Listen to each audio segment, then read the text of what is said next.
Buenas tardes, profesor y compañeros. Mi nombre es Jorge Oscar y vengo a exponer un tema de literatura llamado las figuras literarias.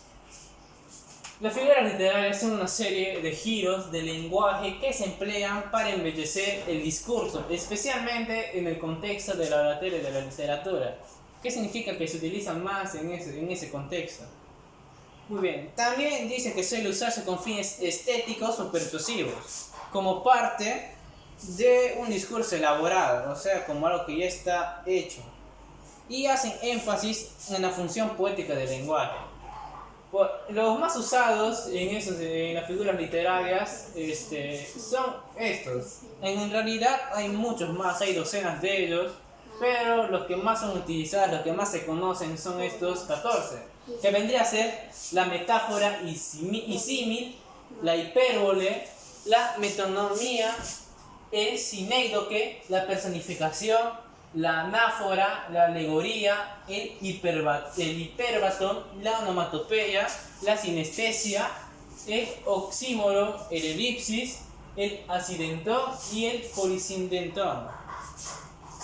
En este esquema vemos los tipos de figura literaria ya dichos y los ejemplos. Pasemos al primero, la metáfora y el símil. Nos dice que van juntos porque se trata de comparaciones. Se coteja directa o indirectamente. Dos términos para resaltar alguna cualidad entre ellos, ya sea por semejanza, por diferencia, por sentido figurado, etc. Por ejemplo, un ejemplo de metáfora vendría a ser las nieves del tiempo en su cabeza. Nos quiere decir, este es un ejemplo de la metáfora, nos quiere decir para referirse a las canas de alguna persona.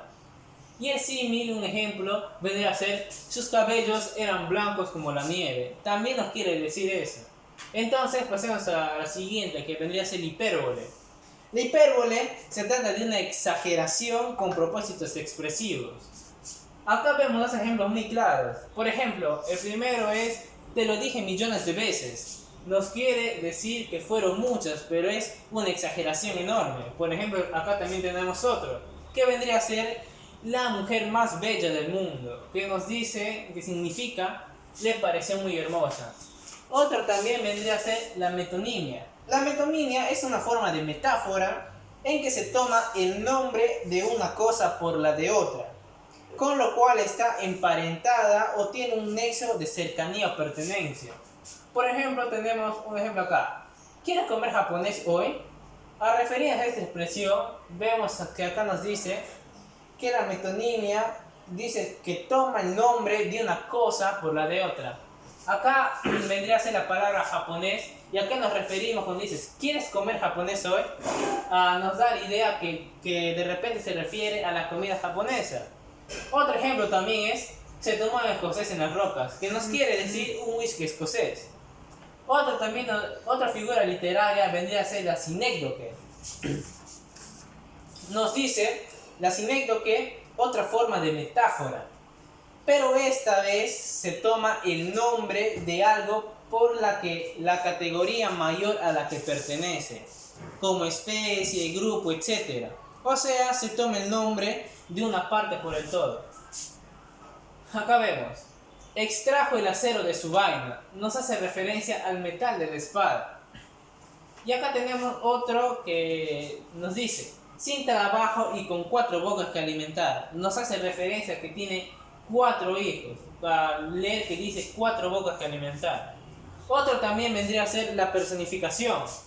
Nos dice que la personificación consiste en atribuir propiedades humanas a un objeto inanimado o un animal.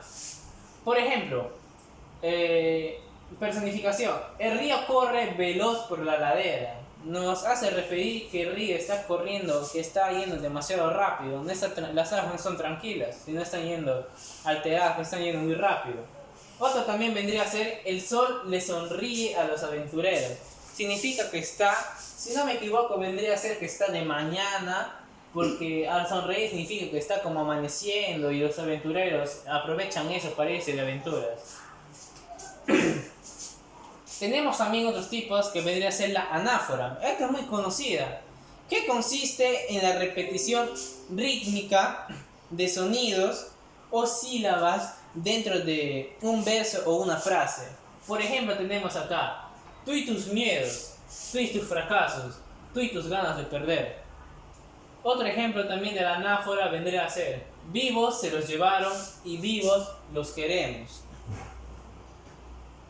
Acá nos dice que la anáfora es la repetición de algunas palabras, como podemos ver acá: tú y tú, y abajo también vivos y vivos.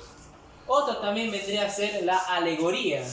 La alegoría nos dice que ocurre cuando nos referimos a algo sin nombrarlo.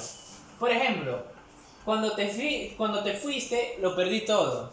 No quiere referir así directo que sufrió mucho. Que la persona que dice, está hablando en primera persona: cuando te fuiste lo perdí todo. Nos hace referir que sufrió mucho. Que sufrió cuando esa persona se fue o ese animal. Otro también vendría a ser: encontré un tesoro en ti. Nos hace referencia a que hay una relación muy valiosa. También tenemos la figura literaria, el hipérbaton, que nos dice que en este caso el orden tradicional de la oración se altera para permitir una expresión más singular, ya sea ajustándose a la métrica o no, como la poesía rimada, como quien decir. Por ejemplo: en tu boca un dulce beso colgué. Otro ejemplo también viene a decir: a amar e enseñar no se puede. Nos dice que es lo que se utiliza, si no me equivoco, en la poesía rimada. Entonces, pasemos a otro que vendría a ser la onomatopeya. También es muy conocida entre los profesores que enseñan comunicación. Veamos, la onomatopeya nos dice que consiste en la representación verbal de un sonido mediante su equivalente hablado.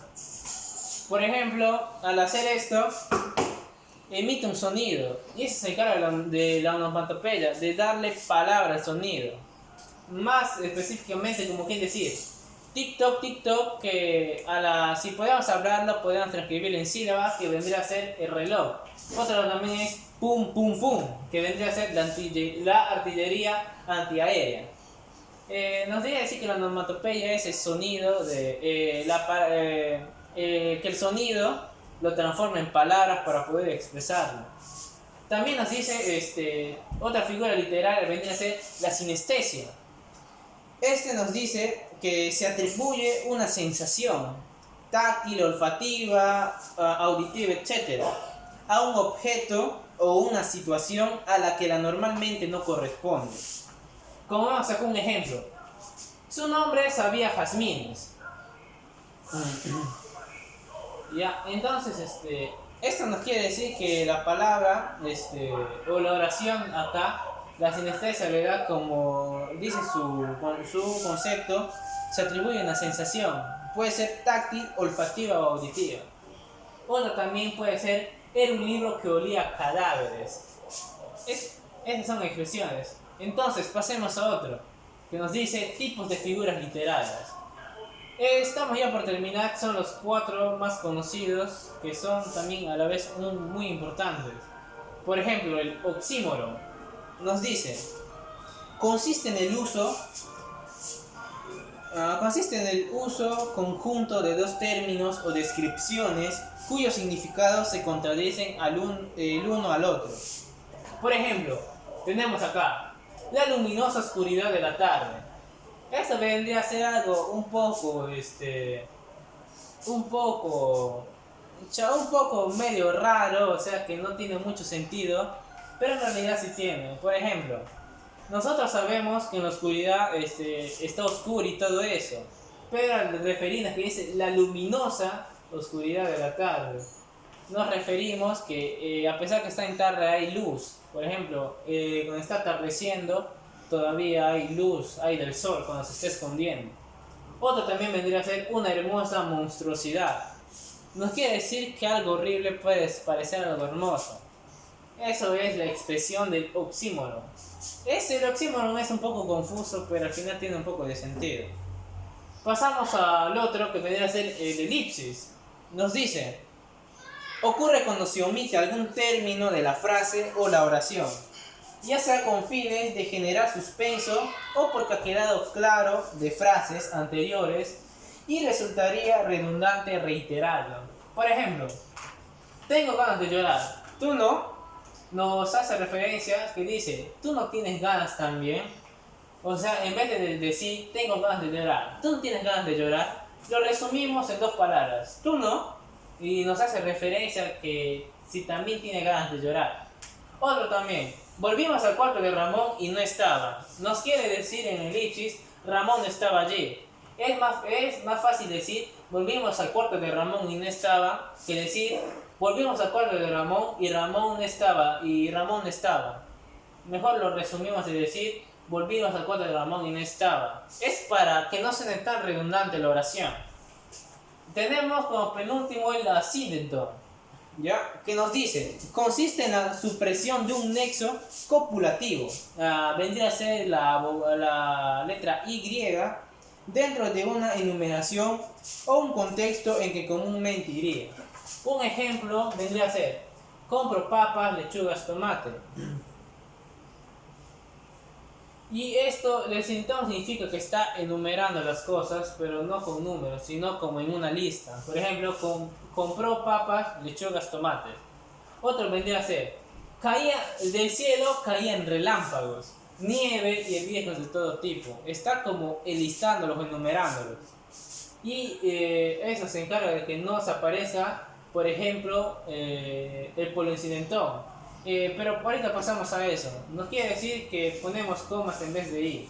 Para que no sea, por ejemplo, compró papas y lechugas y tomates y zanahorias, etc. No, se vería feo.